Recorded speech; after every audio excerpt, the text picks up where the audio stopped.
Hello my dear students, फिर से आपका स्वागत है। और इससे पहले कि मैं वाइवा आपके साथ जो वाइवा में डिस्कस की जाने वाले क्वेश्चन स्टार्ट करूं, आपको ये बताना चाहूँगा कि ये जो क्वेश्चन है ये बैडमिंटन को लेकर मैंने जो बनाए हैं ये absolutely up to dated questions हैं। और जो लेटेस्ट मैंने अभी वाइवास में देखा कि कैसे टीचर जो है क्वेश्चन पूछते हैं, उन्हीं को मैंने इसमें डाला है, तो देखिएगा जरूर from the beginning to end. तो यहाँ सबसे पहले हम थोड़ी सी हिस्ट्री जान लेते हैं बैडमिंटन की। और जो गेम है ऐसा माना जाता है ओरिजिनेट हुई थी बहुत साल पहले इंडिया के अंदर, and it was first called Poona. और प्ले कहाँ की गई? ड्यूरिंग 17th सेंचुरी इंग्लैंड के अंदर at the place called Badminton, यानी एक ऐसी जगह पे खेली गई थी जिस जगह का नाम ही बैडमिंटन था। तो जो आर्मी ऑफिसर्स हैं उन्होंने स्पोर्ट को लिया, मींस उस स्पोर्ट को इंडिया में लेकर आए। We are they played first in Karachi in 1877, क्योंकि देखिए पार्टीशन से पहले तो सब एक ही था, पाकिस्तान क्या और इंडिया क्या सब एक ही जगह था। तो यहाँ उन्होंने 1877 में पहले सबसे पहले खेला। और जो इंटरनेशनल बैडमिंटन फेडरेशन वो फॉर्म की गई थी 1934 में। और इंडिया की अगर बात करें, it was also played in Pune Maharashtra in around 1870 AD. 1870 AD में महाराष्ट्र के अंदर भी ये गेम खेली गई। तो जैसे जैसे टाइम बीतता गया badminton became popular all over the world. और जो थॉमस कप है it was started in world championship इन 1948। और जो ऊबर कप है it was started for women's championship इन 1957। तो ये थोड़ा सा हिस्ट्री थी जिसके बारे में आपको पता होना चाहिए। अभी रिसेंट में आपने देखा होगा जो रोहन बोपन्ना है इंडिया के, उन्होंने मिक्स्ड डबल में एक बहुत बड़ा ग्रैंड स्लैम अपना खिताब अपने 43 की एज में अपने नाम पर किया। बहुत बड़ी बात है ये इंडिया के लिए, अभी रिसेंट की बात है, जस्ट येस्टरडे आई थिंक सो।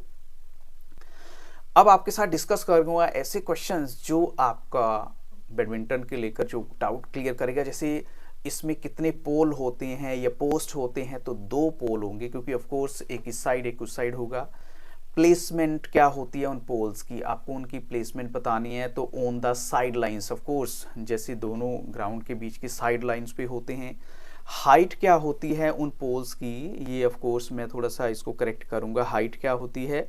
तो वो है 1.55 मीटर, यानी 5 फीट 1 इंच। अगर ओवरऑल देखें तो 1.55 मीटर हो गया। 1 मीटर के अंदर 3 फीट होते हैं, तो 5 मीटर एक्स्ट्रा ऐड है, तो 5 फीट एंड 1 इंच इसमें हो गया total. What is the colour of the net? अब आपसे ऐसे क्वेश्चन, ये ना एक्चुअल में टेक्निकल क्वेश्चंस है जो बच्चों को नहीं पता होते, बेसिक क्वेश्चंस हैं। बिकॉज अगर आपने अपनी फाइल में बैडमिंटन के बारे में लिखा है और आपको बैडमिंटन के बेसिक बातें नहीं पता, तो टीचर तो वहीं आपको उलझा लेगा। नो डाउट, मैं ये नहीं कहता कि मार्क्स नहीं देगा, मार्क्स आपको 100% मिलेंगे, बिकॉज आपने अपना जो फिजिकल वहाँ टेस्ट दिया होगा वो भी अच्छा दिया होगा। अगर इन केस वो नहीं भी होता, नो नीड टू वरी। तो यहाँ मेरा जो नेक्स्ट क्वेश्चन है, what is the colour of the net? तो वाइट कलर होता है। इस जो नेट होता है उसका मटेरियल कौन सा होता है? कॉटन या नायलॉन का मटेरियल होता है। लेंथ ऑफ क्या होती है नेट की? 6.09 मीटर हम कहेंगे इसकी लेंथ होती है। और कलर क्या होता है उस शटल का? शटल देखते हैं जो जिसके जो बीच में खेलते हैं, उसको हम तो चिड़िया बोल देते हैं लाइक। तो शटल जो है वाइट कलर की होती है। And what is the weight of the shuttle? अब देखिए ये टेक्निकल क्वेश्चन है, वेट क्या है कभी सोचा भी नहीं होगा। तो 4.74 ग्राम टू 5.50 ग्राम होता है इसका वेट। अब एक शटल में फेदर्स कितने होते हैं? कभी आपने प्रैक्टिकली सोचा है? आपसे ऐसा पूछ सकते हैं क्वेश्चन। तो यहाँ देखिए इसके जो फेदर हैं वो 16 फेदर होते हैं। टोटल नंबर ऑफ प्लेयर्स कितने होते हैं सिंगल मैच में? अब जब सिंगल डबल वाला गेम चलता है तो सिंगल में तो ऑफ कोर्स 2 ही होने चाहिए, एक इस साइड होगा और दूसरा उस साइड होगा।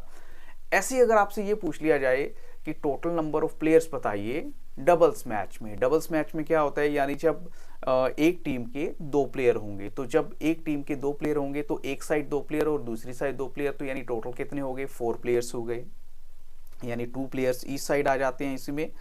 What is the total number of officials? अब ऑफिशियल्स वाला क्वेश्चन भी आप देखिए माइंड में आपके रखिए कि ऑफिशियल्स कितने हैं। वैसे तो 7 या 11 हो सकते हैं, 7 भी हो सकते हैं, 11 भी हो सकते हैं, लेकिन जिसमें अंपायर, सर्विस और मैच रेफरी ये तो 1-1-1 रहेगा। लाइंसमैन एक जगह 4 भी हो सकते हैं या फिर 8 भी हो सकते हैं। अगर 4 या 8 होगा तो वो 11 या 7 पे डिपेंड करेगा, आप उसी तरीके से अपना बता सकते हैं 7 या 11। नंबर ऑफ पॉइंट्स कितने होते हैं गेम के अंदर? तो 21 पॉइंट्स की ये गेम होगी आपकी। इसको हम कहेंगे हर कैटेगरी के अंदर। नेट की थिकनेस के बारे में आप क्या जानते हैं? थिकनेस कितनी होती है? 15 मिलीमीटर टू 20 मिलीमीटर जो है। अब इसी से रिलेटेड कुछ और ऐसे क्वेश्चंस हैं, जैसे what is a forehand stroke. Forehand stroke technical word है। फोरहैंड स्ट्रोक क्या होता है? ऐसा स्ट्रोक है that is played for returning A shuttle from the right side of the body of a player. Right side of the body of a player जो है forehand stroke है। ऐसी जो नेक्स्ट है वो है बैकहैंड स्ट्रोक। बैकहैंड स्ट्रोक क्या होता है? Backhand stroke is such a stroke that is applied to return a shuttle coming towards the left side of the body of a player. Left side से जब आप shuttle को pick करते हैं तो वो आपका माना जाएगा बैकहैंड स्ट्रोक। अब यहाँ देखिए, जब आप ड्रॉप शॉट की बात करते हैं तो ड्रॉप शॉट क्या होता है? वेरी जेंटल स्ट्रोक है in which a shuttle struck with a forehand, backhand और round the head action to direct it towards the top of the net. क्योंकि टेक्निकल चीज़ें हैं, जब आप इनको क्या है थोड़ा डीपली आराम से रिलैक्स माइंड से पढ़ेंगे, क्योंकि अब तो मैं आपको क्वेश्चंस ऐसे देता हूं कि आपको स्क्रीनशॉट लेने में भी प्रॉब्लम नहीं होती, क्योंकि जैसे बच्चों की अक्सर पहले रहती थी कि सर आप बोर्ड से नहीं हटते हो, तो बोर्ड तो मैंने बिल्कुल कवर ही कर दिया। अब बोर्ड पे मैं कुछ लिखता ही नहीं हूँ, आपको डाटा ही इस तरीके से दे रहा हूँ कि आप सीधा अपना जो है स्क्रीनशॉट लें और later on when ever you get free और बिफोर योर वाइवास तो आप उसको गो थ्रू कर सकते हैं। और इसके बाद जो मेरा एक और इसमें क्वेश्चन है वो है yes of course that is again very important, और वो क्या है? ड्रॉप शॉट क्या होता है और ड्राइव क्या होती है? तो it is a flat stroke in which the shuttle is sent over the net just clearing it and parallel to the floor. तो इस प्रोसेस में क्या होता है? It should not be sent high towards the opponent. ये drive है। देखिए जब आप गेम देखेंगे ना तो गेम में ये वर्ड आपको बड़े फेमिलियर हो जाओगे, क्योंकि देखो अगर आपका इंटरेस्ट है, क्योंकि मैं क्रिकेट को ज़्यादा देखता हूँ तो क्रिकेट के बारे में तो बहुत ज़्यादा, लेकिन ये वाइवा की क्वेश्चंस हैं, बच्चों की डिमांड पे बनाने पड़ते हैं। ऐसे ही है, in a game shuttlecock may be gripped in how many ways, यानी शटलकॉक को आप कितने वे से ग्रिप कर सकते हैं? तो यहाँ 3 तरीके बताए गए हैं। 3 तरीके से ऐसा हो सकता है, जैसे बेस ग्रिप हो गई, मिड ग्रिप हो गई या आउट ऑफ हैंड ग्रिप हो गई। अब ये चीज़ें ऐसी हैं जो आप कहेंगे कि you have never heard, even मैंने भी पहले नहीं सुनी, बिकॉज ये टेक्निकल टर्म्स आप तभी जान पाते हैं जब आप इसको अच्छे से गो थ्रू करते हैं, क्योंकि आपने फाइल में बहुत कुछ लिखा है अपनी, लेकिन टीचर आपकी फाइल को बंद करके जनरल क्वेश्चन जब पूछने पे आते हैं तो अच्छी अच्छी चीज़ें भी भूल जाते हैं हम। ऐसी एक टर्मिनोलॉजी में देखिए, जैसे टर्म है बर्ड। बर्ड क्या होता है? ये शटलकॉक का दूसरा नाम है जो मैंने भी फॉर द फर्स्ट टाइम सुना है। ऐसी जो कोर्ट है, कोर्ट क्या होती है? It is a playing area enclosed between the back boundary lines and the side lines। Back boundary line और साइड लाइन जो है ये सारा क्या होती है? कोर्ट होती है। पूरी वो एरिया को कोर्ट बोलते हैं जिसमें गेम खेला जाता है।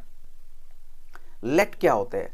The stopping of a play owing to any outside interference is called let, यानी किसी भी वजह से गेम चलते चलते अगर रोक दिया गया है क्योंकि कोई आउटसाइड जो है इंटरफेरेंस हो गई है, उसमें लेट वर्ड यूज किया जाएगा।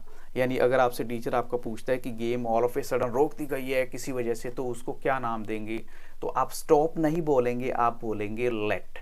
तो विद दीज क्वेश्चंस आफ्टर जो मैंने 2 वीडियो आपको पहले दिए हैं उनसे डिफरेंट है, तो I think so you are going to rock your viva. और किसी भी तरह का कोई और आपका कमेंट जो क्वेश्चन है तो कमेंट सेक्शन में जाके बताइए, व्हाट्सएप पे डायरेक्ट मुझे मैसेज कर सकते हैं। बट एक रिक्वेस्ट है कि आप 2 से 3 दिन पहले वाइवा से मुझे बताएं, बिकॉज आज भी मुझे 1-2 बच्चों के मैसेज मिले कि कल वाइवा है, तो लेकिन मुझे तो ये काम पहले से रेडी करना था। So I wish you all the very best, thank you very much and have a very nice day.